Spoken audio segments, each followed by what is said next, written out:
और तुम मना नहीं करोगे। यह मामला हमारे दरमियान तय हो गया था, लेकिन उम्र भर के लिए नहीं। अब मजबूरी है। माँ परेशान रहती है।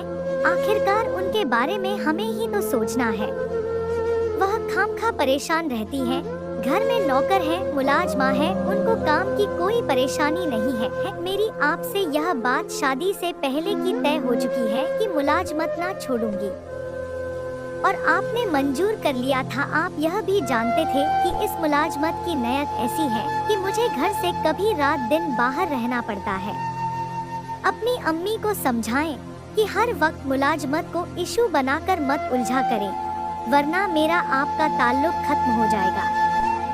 मैंने भी तमी बात कह दी। फराज ने अपनी माँ को समझाया, वह ना समझ सकी। बोली, मेरी बेटी नहीं है, सोचा था कि बहू बेटी की तरह बनकर रहेगी। अब तुम्हारे छोटे भाइयों की शादी करनी है। शादी की तैयारी के लिए बाजार के चक्कर लगाना, बरी बनाना, यह सब मुझ अकेली के बस की बात नहीं है। बताओ किसका सहारा लूं? बस तुम बीवी से कहो कि नौकरी छोड़ दे। जब हमारे पास रुपए पैसे की कमी नहीं, तो आखिर इसे नौकरी करने की क्या जरूरत है?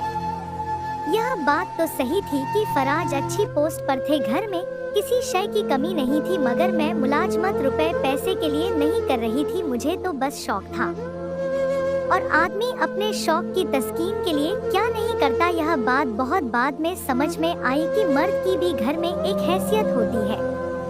अगर वह शौहर होता है तो बेटा भी होता है। दोनों रिश्तों में तवाज्जो तरह 2 साल और निकल गए। मेरे देवर की भी शादियां हो गई। वह मुलाजमत के सिलसिले में दूसरे शहरों में चले गए तो बीवियां भी साथ ले गए।